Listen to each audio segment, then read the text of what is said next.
Bueno, jóvenes, buenas tardes. Vamos a continuar con nuestro programa en medio de la contingencia. El día de hoy vamos a hablar acerca de la leucemia linfoide crónica. Ya hemos hablado de la leucemia linfoblástica aguda, leucemia mieloblástica y algo acerca de los linfomas. Este trastorno de la leucemia linfoide crónica es un trastorno linfoproliferativo y, como vamos a ver más adelante, yo estoy cambiando acá. ¿Yo lo cambio? Ok, ya parece estrenando, ¿verdad? Ok, bien. Entonces, la leucemia linfoide crónica es la leucemia más común en el hemisferio occidental. En la población caucásica, en la población mexicana eso no es necesariamente correcto. Es generalmente más frecuente la leucemia mieloide crónica, aunque últimamente se ha visto algún cambio en la incidencia, en la distribución, y eso se debe a que es una enfermedad predominantemente del adulto mayor. La incidencia se incrementa con la edad y también el riesgo de padecerla se incrementa con la edad. Entonces, como nuestra pirámide poblacional está cambiando, cada vez es más frecuente, es una enfermedad más frecuente. Antes yo veía unos 4 o 5 casos por año, ahora estamos viendo más de 10, 15 casos por año, es cada vez más frecuente. En las estadísticas en Estados Unidos, bueno, son casi 19,000 nuevos casos en Estados Unidos cada año. Y una de las cuestiones importantes de esto es que casi siempre se diagnostica de forma incidental. Eso significa que pues no da síntomas al inicio, es difícil con una enfermedad de este tipo de síntomas, y hay que decidir a veces cuándo dar tratamiento y cuándo no. Hemos tenido algunas discusiones con algunos alumnos en otras generaciones, en otras universidades, donde me decían: oiga, doctor, pues es un cáncer, ¿por qué no darle tratamiento? Y vamos a ver más adelante que no siempre da una manifestación clínica importante o de consideración. Insisto, casi siempre el paciente es un paciente masculino, tiene predominancia sobre las mujeres, 2-1, perdón, para mujeres, y el rango de edad suele estar alrededor de los 62 años. Sin embargo, en nuestra población es posible verla en edades menores. Entonces, casi siempre se descubre de forma incidental, o sea, no da síntomas. Hemos visto muchos casos en los que el paciente acude para hacerse un chequeo por cualquier otro motivo, y de repente sale la leucocitosis, ¿no? Entonces se caracteriza entonces por una importante leucocitosis, y las células predominantes son los linfocitos, y casi nunca da neutropenia porque no provoca la falla de la médula ósea, diferente de las agudas. Bien, entonces vamos a continuar. Bueno, es una enfermedad que hay que conocer las alteraciones cromosómicas, hay que considerar el papel del microambiente y los factores de crecimiento ahí en el desarrollo de la médula ósea. Igual, el objetivo es incrementar la sobrevida sin que se altere la calidad de vida del paciente, por eso no siempre damos tratamiento para esos pacientes. Y bueno, hay que considerar las terapias que ha recibido el paciente, cuál es la mejor respuesta que se ha obtenido, la duración de esa respuesta y el estatus actual del paciente, porque, como mencionamos, casi siempre esos personas que padecen la enfermedad pues tienen algunas comorbilidades importantes, tienen diabetes, hipertensión, cardiopatía, neuropatía, entonces tienen muchas alteraciones que hacen que no tenga un pronóstico muy favorable o que requieran tratamiento. En general se sigue considerando una terapia incurable. Actualmente, con los nuevos tratamientos, bueno, ya también está en discusión si es una enfermedad completamente incurable o no. Ya se aspira a lograr una enfermedad mínima residual negativa, que indicaría que la enfermedad está muy bien controlada, prácticamente indetectable, y pues todo eso va cambiando los paradigmas de tratamiento de los pacientes. Bien, ¿cómo hacemos el diagnóstico? Reitero, casi siempre es una enfermedad que no da síntomas. Entonces, en sangre periférica, cuando hablábamos de citometría hemática en los primeros días del curso, mencionamos que se le llama rango tumoral de linfocitosis cuando el paciente tiene más de 5,000 linfocitos en la citometría hemática, y estos linfocitos son de aspecto maduro. En la gráfica que estamos viendo aquí a continuación en la pantalla, se ven linfocitos, así se ve en la sangre periférica. El linfocito es maduro, no se ven blastos. La cromatina, como se puede apreciar aquí, pues es una cromatina bien formada, bien de aspecto maduro. No se ve como una fina red, un aspecto reticular fino como se ven los blastos, y la relación núcleo-citoplasma sigue siendo muy elevada.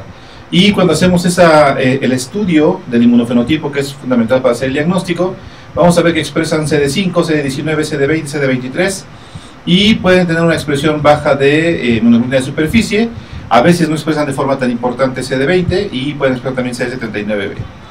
Es fundamental para el diagnóstico de los pacientes y para decidir si damos tratamiento o no contar con estudios de citogenética molecular, como prácticamente ya todos los cánceres actualmente. ¿Cuál es el estatus mutacional de la inmunoglobulina? Vamos a ver por qué es importante con las gráficas de supervivencia. Ver si existen marcadores séricos y el examen de la médula ósea, aunque eso cada vez tiene un peso menos importante en el diagnóstico y el tratamiento de la enfermedad. Bien, entonces es un paciente que tiene una leucocitosis muy importante a expensas de linfocitos y generalmente no suelen debutar con anemia de forma importante o con plaquetas bajas. Por eso es difícil decidir si damos el tratamiento o no. Y los factores pronósticos, el objetivo del estudio molecular es ver cuáles son los factores pronósticos, es ver si expresan gen de la cadena pesada de inmunoglobulinas no mutada, lo que es el IgHB. Si sobreexpresan CD38, actualmente hay anticuerpos en CD38, que es el daratumumab, que se utiliza primordialmente en mieloma múltiple ahorita, pero puede tener alguna utilidad en el futuro, en un futuro no muy lejano para la leucemia linfoide crónica, lo mismo que pasó para rituximab inicialmente para los linfomas de Hodgkin. Si expresa SAP70, vamos a ver también algunas gráficas sobre la diferencia en la sobrevida, si expresa o no. Y si tiene alteraciones cromosomas específicas, como son deleción del 11q, la deleción del 17p, que es muy importante, y el TP53 mutado, que indican enfermedades muy agresivas. Igual, si el paciente tiene cariotipo complejo, pues también tiene una significancia estadística importante en cuanto a la evolución y el pronóstico. Bien, entonces, a continuación vemos un algoritmo. El algoritmo puede parecer muy complejo, de hecho es algo complejo al inicio si no estamos acostumbrados, pero vamos a tratar de... ¿Perdón? Ajá, sí, si quieres, vamos a...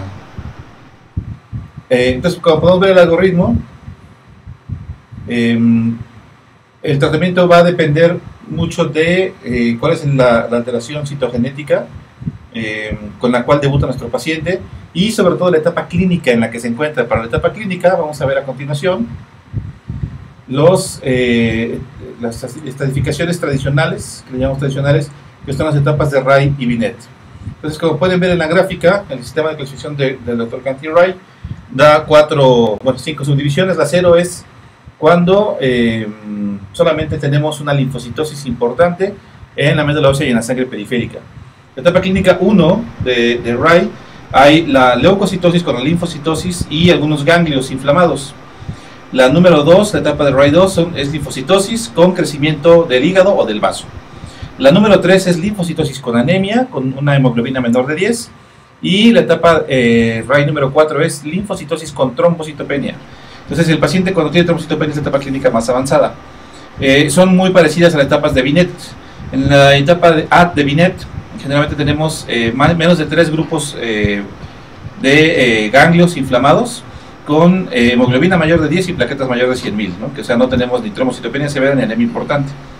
En la Ray B tenemos 3 o más grupos ganglionares inflamados con anemia habitualmente, y en la etapa de Binet C tenemos anemia, trombocitopenia y cualquier tipo de crecimiento ganglionar.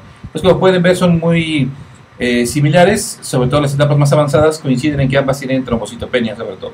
Y la supervivencia, como podemos ver en la gráfica, pues es muy significativa porque cuando es una etapa clínica muy inicial, por ejemplo Ray 1 Binet A, que es una etapa clínica muy temprana, prácticamente no hay mucha carga tumoral, se le da solamente vigilancia, o es watch and wait, o aquí en México sería el aguanta las carnes, que sería una supervivencia de 14 a 17 años dependiendo de con qué tratamiento lo estemos viendo, o el comportamiento clínico, o solamente vigilar al paciente. Y luego va disminuyendo hasta la etapa clínica más avanzada, que sería la 3 o la 4C, y aquí sí hay que empezar el tratamiento porque la sobrevida no es en promedio superior a los 3 años. Entonces, pues esa es la estratificación. Como pueden ver, pues hay que hacer al paciente estudios de imagen, hay que hacer una tomografía, tórax abdominal o de cuello simple y contrastada, y si es posible, idealmente un PET-CT. Bien, la supervivencia de acuerdo a la etapa de Ray y Binet, como vamos a ver en esta gráfica. La gráfica superior es la etapa clínica inicial, el Binet A. Podemos ver que la sobrevida, medida 100 meses, es muy elevada. Sobre todo en los 80 meses iniciales tenemos más del 80% de los pacientes vivos. En la Binet B a los 60 meses el 55% de los pacientes vivos, y en el Binet C pues es una etapa clínica muy más avanzada, y la sobrevida, como podemos ver en la línea roja, pues es muy pobre. Aproximadamente 10% de los pacientes están vivos a 60 meses, entonces pues es una diferencia muy importante si estás debutando con una carga tumoral escasa, o ya una carga tumoral que implique algo de la falla de la médula, que será trombocitopenia y la anemia. Bien, ahora hablábamos acerca del estatus de el gen de la inmunoglobulina, si está mutado o no está mutado. Cuando está mutado es un mejor pronóstico. Como podemos ver en la gráfica que vamos a poner a continuación, en la gráfica de la derecha habla acerca del estatus mutacional de la inmunoglobulina, la cadena pesada de la inmunoglobulina, y podemos ver que cuando está mutada, la sobrevida de la mutada, que está en la línea azul, más del 50% está vivo a 144 a 120 meses, o sea, es una muy buena evolución, más o menos buena. Pero cuando no está mutada, podemos ver que más o menos el 10% de los pacientes están vivos a 120 meses, o sea, es una diferencia muy significativa. Y por las otras alteraciones citogenéticas, vamos a ver nuevamente de cerca la gráfica. Eso es, la mutación del brazo largo de cromosoma 13 es la que aparentemente tiene un mejor pronóstico, que es la línea azul superior. Luego va bajando con la trisomía 12q. El cariotipo normal no es de buen pronóstico, es un pronóstico intermedio. La lesión del 11q pues es un pronóstico adverso, y la peor de todas es la 17p. La 17p podemos ver que a 72 meses solamente el 10% de los pacientes está vivo. Entonces, las alteraciones del 17, las alteraciones del 11, las alteraciones del 14 y el TP53 son las alteraciones cromosómicas de peor pronóstico para los pacientes con leucemia linfoide crónica. Bien, ahora con expresión del SAP70, es una molécula de adhesión. Lo mismo, aquellos pacientes que no expresan SAP70 tienen una mucho mejor sobrevida, como podemos ver en la gráfica del lado derecho. Esa línea azul es una sobrevida muy significativa con respecto a los que sí expresan SAP70, entonces el expresarlo pues es un factor adverso. Una vez que tenemos el diagnóstico es realmente muy sencillo de sospechar. Tenemos un paciente con una leucocitosis muy importante, no necesariamente anemia ni trombocitopenia, más de 5.000 linfocitos, el paciente suele estar asintomático, entonces hacemos el estudio del inmunofenotipo para saber el carácter clonal de las células, y ya tenemos el diagnóstico de leucemia linfoide crónica. Hacemos la estadificación y vemos si está en qué etapa de Rai y Binet, y una vez que tenemos eso, vamos a ver esta gráfica que es muy interesante, de Hamblin, que dice que la mayor parte de los pacientes, casi 70% de los pacientes, están asintomáticos al diagnóstico. Muchos de esos pacientes nunca van a progresar, o sea, no van a evolucionar en las etapas clínicas, y en ellos no es necesario dar tratamiento. Le damos el típico o el famosísimo watch and wait, o sea, aguanta las cargas, no le des más tratamiento. Y solamente un 30% de los pacientes sí van a tener síntomas, pueden tener síntomas propios de la disminución de la línea celular, anemia, ¿no? Cansancio, malestar general, pueden tener fiebre, equimosis, petequia, síndrome purpúrico, o adenomegalias muy importantes. Entonces, en ellos sí se espera un acortamiento en la expectativa de vida, y el tratamiento efectivo es imperativo en ellos, porque ahora sí hay que darles el tratamiento. ¿A quién vamos a tratar estos pacientes? Bueno, entonces tenemos varias alternativas. La más importante es, la más común es ver y esperar. De repente es un poquito complicado convencer al paciente de que no requiere tratamiento, y decirle, bueno, sí está bien, tienes una leucemia, pero es una leucemia crónica, no es una leucemia que te está provocando falla de la médula ósea, no es una enfermedad que te va a provocar a corto plazo anormalidades importantes o disminución de la calidad de vida, y por eso hay que tener el cariotipo, el estudio molecular. Entonces le decimos, vemos y esperamos. Y hay que decirles cuáles son los síntomas de alarma para que el paciente identifique, esté consciente de ello y busque la atención médica sin que se retrase. Muchos de ellos pueden empezar con síntomas B, ya hemos hablado de ellos, son diaforesis nocturna profusa, que el paciente literalmente se baña en sudor, pérdida de peso, ¿no? Y fiebre. La pérdida de peso, recuerden que tiene que ser de más del 10% de la basal en menos de 6 meses de forma involuntaria. O bien que el paciente comience a presentar organomegalias, principalmente hepato y esplenomegalia, o bien que comience a desarrollar citopenias, sobre todo anemia y trombocitopenia. También existe un parámetro que es la duplicación linfocitaria, que es, como su nombre indica, el incremento más del doble de la cantidad de linfocitos en menos de 2 o 3 meses, y eso ya es un fenómeno que nos obliga a dar tratamiento. Entonces, no todos los pacientes se van a tratar.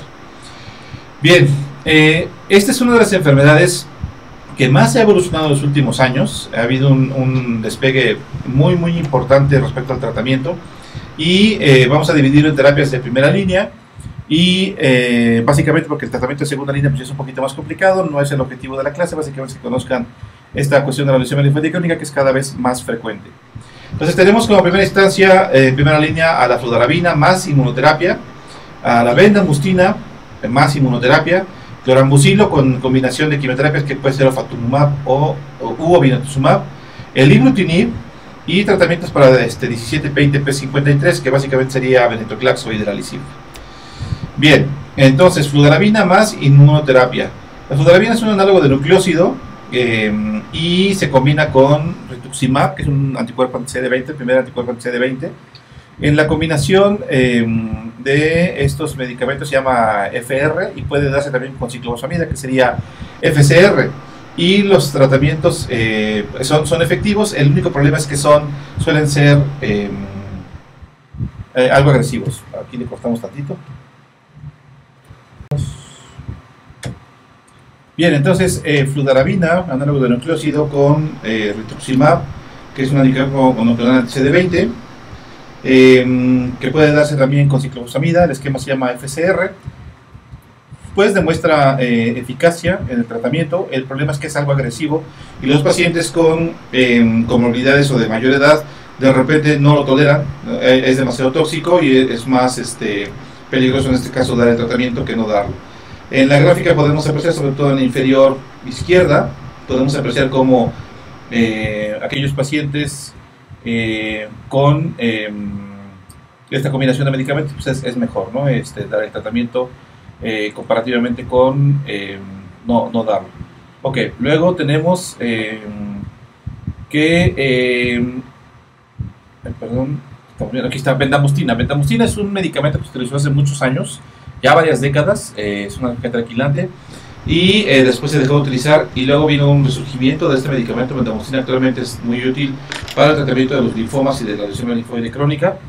En pacientes mayores de 65 años, el FCR, que es el esquema que acabamos de ver, fludarabina, ciclofosfamida y rituximab, no es muy bien tolerado, debido a que provoca mucha mielosupresión y efectos adversos. Entonces se les da bendamustine con rituximab, y ofrece en general pues, una mejor tolerabilidad. El estudio pivote fue el estudio CLL10, que realizó 561 pacientes y comparó FCR con bendamustine rituximab, que es el BR, pero se excluyó a los pacientes que tenían de lesión del 17P. Se observaron una media de 27.9 meses, y la sobrevida que observamos es de 41.7 contra 55.2 de sobrevida promedio. Quiere decir que sigue siendo más efectivo el FCR, pero es mucho más tóxico. Entonces, la enfermedad mínima residual negativa y la resolución completa fueron mayores en el grupo de fludarabina, ciclofosfamida, rituximab, y la sobrevida libre de 20 pacientes con la cadena pesada de inmunoglobulina no mutada fue 33 contra 43, ¿no? Entonces, pues significa que es una patología. Bueno, es un tratamiento que puede ser mejor tolerado por los pacientes mayores que tienen más estados de comorbilidad. Sin embargo, no necesariamente es mejor que el otro, pero es menos tóxico, y por lo tanto el paciente la tolera mejor y puede llevar a cabo una respuesta pues, más o menos favorable. Bien, luego siguiendo con las terapias de primera línea tenemos el clorambucilo. Es un medicamento muy viejo, actualmente es algo difícil de encontrar. Sin embargo, sigue siendo la base de tratamiento, sobre todo en la medicina social, en el IMSS, en salubridad, que no se tiene acceso a medicamentos muy caros de última generación, como vamos a ver más adelante. El clorambucilo sigue siendo, como dice el meme, la vieja confiable. Entonces, el clorambucilo podemos tenerlo solo o en combinaciones con ofatumumab o obinutuzumab, que son anticuerpos anti-CD20 de siguiente generación, digamos comparado con el rituximab. Bien, el problema de FCR y de bendamustine rituximab es que los pacientes con comorbilidades muy serias se incrementa significativamente la posibilidad de toxicidad, pues eso hace que sea difícil utilizarlos. Y sin embargo, dar solamente clorambucilo no es un tratamiento favorable, porque no es suficiente para controlar la enfermedad, sobre todo en los pacientes ancianos y frágiles, además de que también puede provocar cierta mielosupresión en el paciente. Y hay un estudio fase 3 por el estudio alemán de CLL, de leucemia linfóide crónica, y no demostró una mejoría en la sobrevida libre de evento y la sobrevida global comparado con fludarabina, a pesar de que había una mayor respuesta con fludarabina. Entonces, desde luego, fludarabina es bastante más caro. Cloramucilo es muy económico, sale 1.500 pesos una cajita de 25 tabletas de 2 miligramos. Y el estudio fue el pivote para, sin embargo, el estudio alemán fue el estudio pivote para dos estudios muy importantes, que son el CLL11 y el Complement. Aquí tenemos el esquema de cuál fue el diseño del estudio. 206 pacientes fueron asignados y 13 fueron excluidos porque tenían diagnóstico inadecuado, o no necesitaban tratamiento, o tenían una terapia previa, problemas con el consentimiento, o problemas con enfermedades concomitantes. 100 fueron aleatorizados a cloramucilo, 12 perdieron durante el seguimiento, 93 fueron aleatorizados a fludarabina y 6 se perdieron durante el seguimiento. De los cloramucilos se analizaron a 98 y de los ramafludarabina 87. Y la supervivencia, aquí podemos ver en la gráfica, es muy interesante. En este estudio, que se publicó en Blood en 2009, que es la revista más importante de hematología del mundo, de principio parecía haber un trending, una tendencia hacia la mejoría con cloramucilo, que era un poquito más efectivo, pero hacia el mes 72 más o menos, podemos ver que las cifras se encuentran, incluso se va más para abajo que cloramucilo, y eso probablemente tiene que ver con aparición de mutaciones, con pérdida de la respuesta, o bien con los estados de comorbilidad del paciente. Entonces, pues no hay ventaja de uno sobre otro. Bien. Cuando viene todo este desarrollo entonces de la terapia dirigida, que empezó imatinib en 1999 con la leucemia amiloide crónica, que es un tema que vamos a ver después, en la siguiente clase, comenzaron a identificarse muchos mensajeros celulares, muchas vías de señalización, es biología molecular pura, y la interacción que existe entre estas células y el sistema inmunológico. Entonces, se describió que había una serie de señalizaciones del BCR, y una de esas segundas señales es la tirosina quinasa de Bruton, así se llama. Esta tirosina quinasa de Bruton, que podemos ver en la celulita que está de color morado, es fundamental para el desarrollo y la existencia de un subgrupo de linfocitos, o de todos los linfocitos. Entonces, hay un medicamento que se llama ibrutinib, que es un inhibidor específico de esta vía. Vamos a ver un poquito del estudio Complement, sobre el cual se basó sobre el estudio que acabamos de ver, el estudio del grupo alemán. Estudió 447 pacientes, todos ellos mayores de 65 años, y comparó cloramucilo contra cloramucilo más ofatumumab. Este es un anticuerpo monoclonal tipo 1, es un anti-CD20, tiene mayor toxicidad mediada por complemento y es menos dependiente de la expresión de CD20 en la membrana.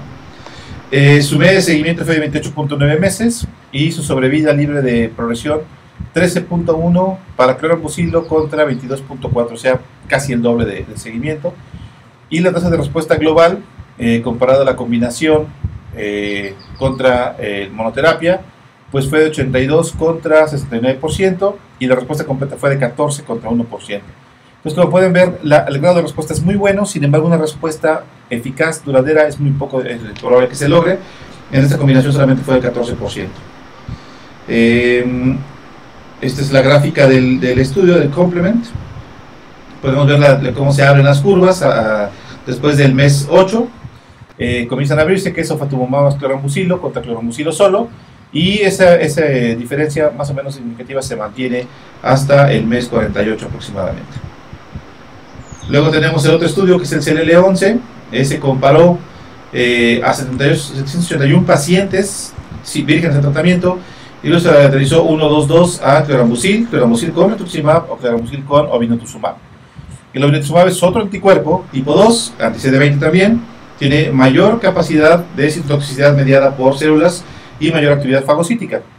Y básicamente la conclusión del estudio fue que es superior a rituximab cloramucilo en la sobrevida libre de progresión, con una media de 26.7 segundos contra 16.3, o sea, casi 9 meses más.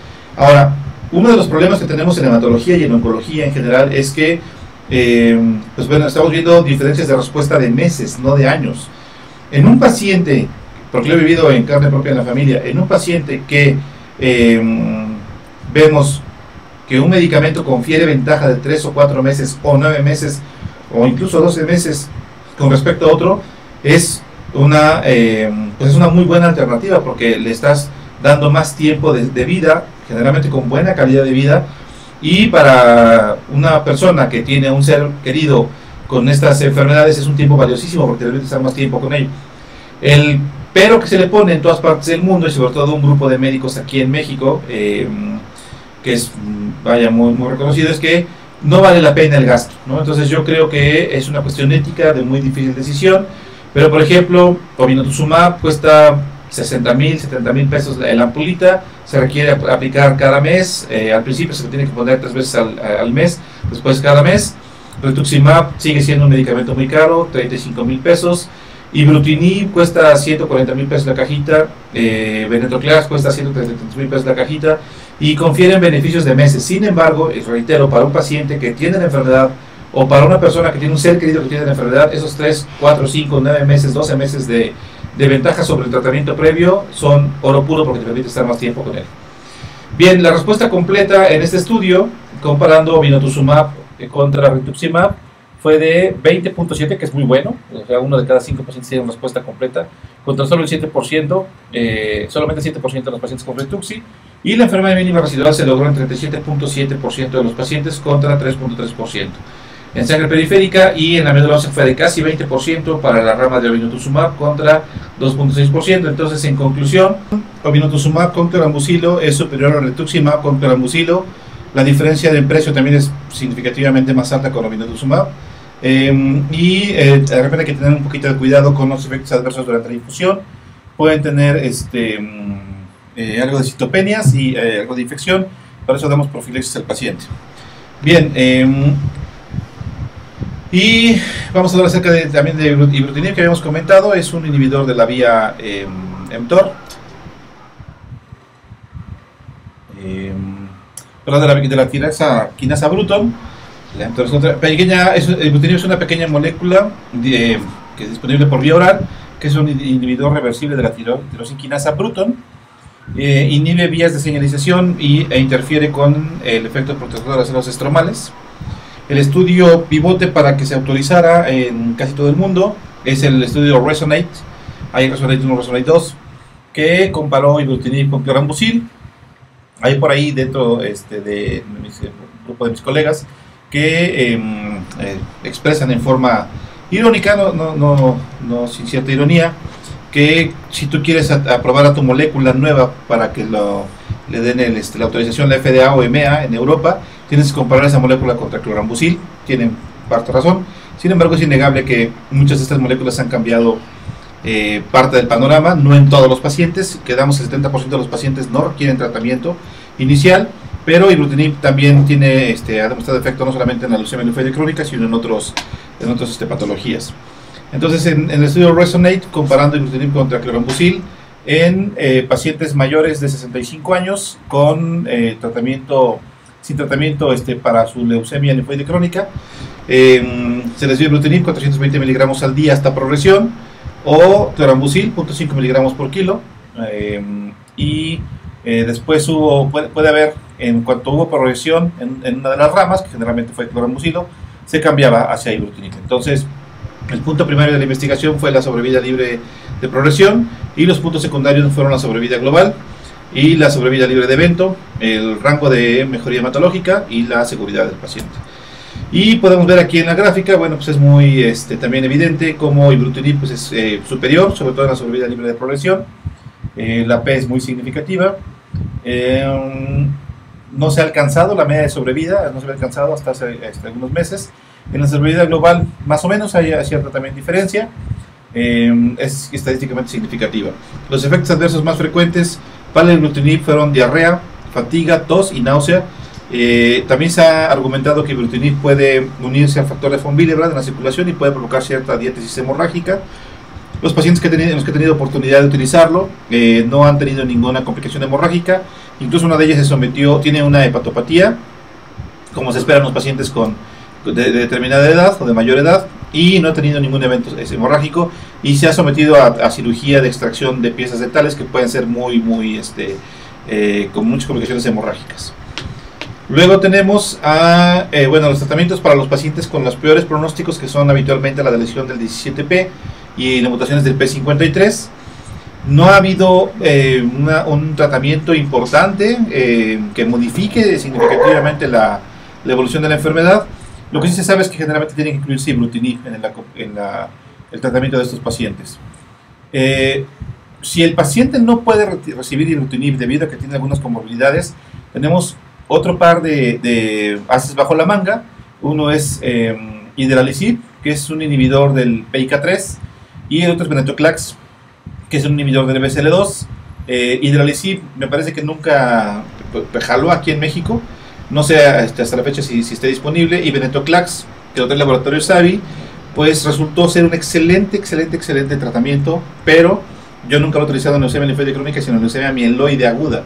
Para los pacientes mayores de 65 años y que no pueden recibir quimioterapia, que no son candidatos a quimioterapia, venetoclax en combinación con azacitidina o citarabina a dosis bajas ha sido una verdadero parteaguas en el tratamiento de esos pacientes. Venetoclax es un inhibidor muy potente del BCL2, hemos platicado en otras ocasiones de BCL2. Es un grupo de genes que tienen una variante apoptótica y una variante antiapoptótica. El más importante es el gen del mismo nombre, que se llama BCL2, y el estudio para la aprobación fue un estudio fase 2 multicéntrico. Evaluaron 107 pacientes con lesión del 17P, con una media de seguimiento de 12.1 meses, y se tuvo una tasa de respuesta global de 79.4%, muy importante. Los efectos adversos fueron neutropenia, trombocitopenia, infección, anemia, en grado variable. La más común fue neutropenia, y el venetoclax se usa una dosis de escalamiento o rampa que puede variar. Aquí se utilizó la dosis de 400 miligramos, en el caso de las leucemias mieloides agudas hasta 600 miligramos. Entonces, venetoclax ha demostrado una muy buena actividad, y pues básicamente me parece que hasta ahí. Bueno, y idelalisib también da buenos resultados. Este es un estudio del grupo de MD Anderson, publicado en Blood.